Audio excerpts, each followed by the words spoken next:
James Caan is one of the UK's most successful and dynamic entrepreneurs. He's amassed an £85 million fortune through creating global recruitment businesses and from his private equity empire in London's Mayfair. With an impeccable track record of creating and managing companies, he's now taking this first-hand knowledge on the road to mentor 6 of the UK's most vibrant small and medium-sized enterprises. He's on a mission to navigate the entrepreneurs through the challenges they face, to seize market opportunities, and to boost their bottom line. With James's nearly 30 years of business expertise, will the young companies make the change or stick to their ways? The Business Class begins here. Today we've got 2 entrepreneurs who are addressing a dilemma that's faced by much of our youth. Should they go to university? And if not, what are the alternatives? I remember my own journey through this very question, and I'm quite keen to understand just how our entrepreneurs today believe they can add value to this decision, which is actually life-changing. Joining me now is Albert Ellis, CEO of Harvey Nash, and Matt Hamnett, Managing Director of Capita Talent Partnerships. Albert, nice to meet you. Matt, welcome to the Business Class. So, before we get on to the company in question, let's discuss the sector in a bit more detail. This business is operating in the professional services space with a particular focus on the education and job market for young people. 50% of young people in the UK today go to higher education. Youth unemployment is over 20%.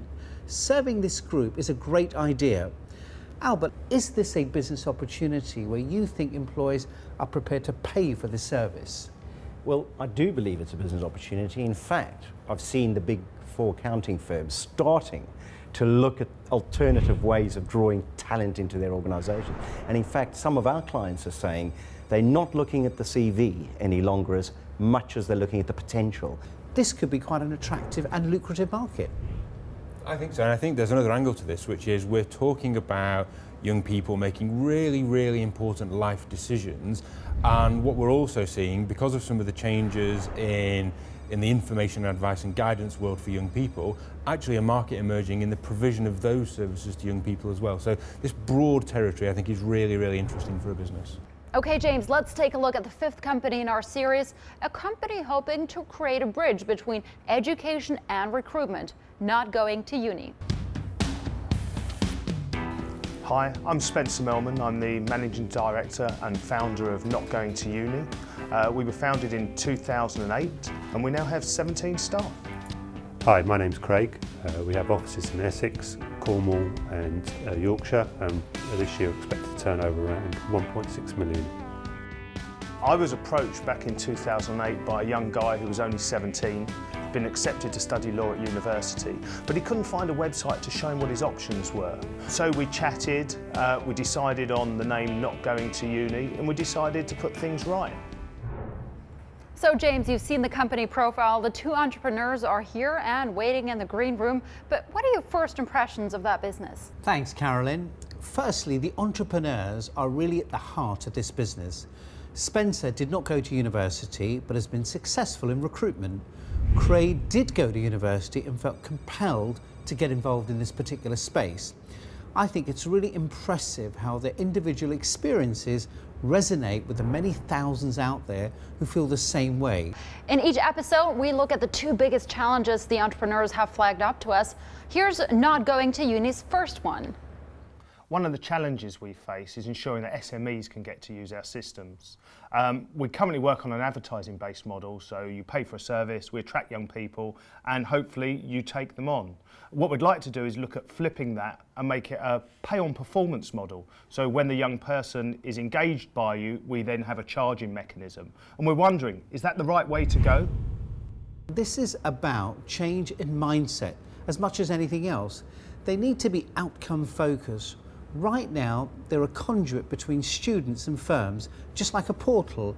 So there's not enough value in there for customers. I think if they split their thinking into projects and delivery, they'll add more value to clients. Albert, do you not think that might be more lucrative for them? Yes, they've got to avoid the absolute commoditisation of what they're offering.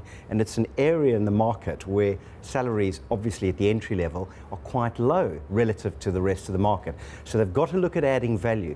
What can they do, actual services, human capital services, to bolt onto their core service so that they can add value to the clients? This proposition looks really attractive to the mainstream corporate sector, but do you think not going to uni should be offering this within the SME market? My reservations on the SME market is there's simply not enough scale and volume in those opportunities to justify sometimes the limited investment you've got to put up front. My pushback would be, if SMEs employ 80% of apprentices in this country, can you afford to grow a business that's about apprenticeship opportunities and not have a proposition that works for that part of the market? But Matt, the SME market you're talking about employs less than 5 people, so how do you justify the cost? For me, for now, focus on the big organisations, but start to think about how you can develop a proposition for SMEs that works. In a minute, I'm going to grab the 2 executives, but first, James, let's take a look at their second challenge. With over 5,000 schools and colleges in the UK and over 9 million students studying, we'd like to scale up our school engagement so every single student in the country can make an informed decision about their career options. What's the best way from an outreach and finance perspective to achieve this? I think they need to develop a stronger relationships with their distribution network.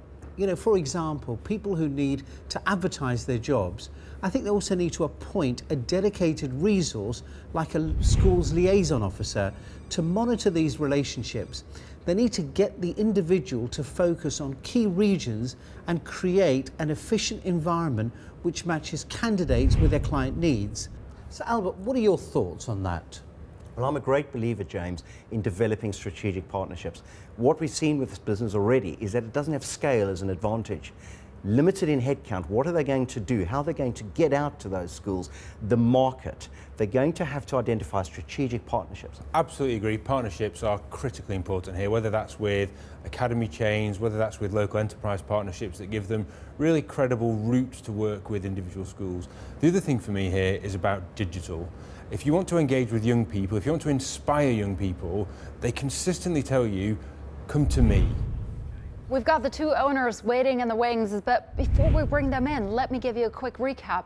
We now understand more about the professional services sector with a focus on recruitment and education. We've looked at one of the new arrivals into that market. Our mentors have weighed in on their biggest challenges. I think it's time for our experts to meet Spencer Melman and Craig Aberhart. Gentlemen, welcome to the business class. Thank you, nice to see you. Nice to see you. Lovely to see you both. Gentlemen, welcome to the business class. We've taken on board your challenges. The question is, will you take on board some of the advice that was discussed by the panel? Spencer. Well, I think there were some very good points raised. There's lots of things there that we can pick the bones of that will probably give us some food for thought. I quite like the thought really of introducing some project management alongside our services. It's really just trying to get under the skin of what that really entails with the level of manpower we've got, the level of resources that we've got, because we've got quite a nice product set that we sell, and it's got some high value products, some lower value products, but I do agree that perhaps we don't embed the client perhaps close enough into our engagement process with young people. So I think that is something for us to look at. We've almost come to the end of the show, but as promised, here's the Twitter question for you, James. Miss Ambitious asks, when applying for funding and creating financial forecasts, do I factor in an hourly rate for myself on a daily basis? James, what do you think? That's actually a great question. I'll tell you why. Whenever I meet entrepreneurs and they put a business plan together, the one thing they always forget is to put their own income in.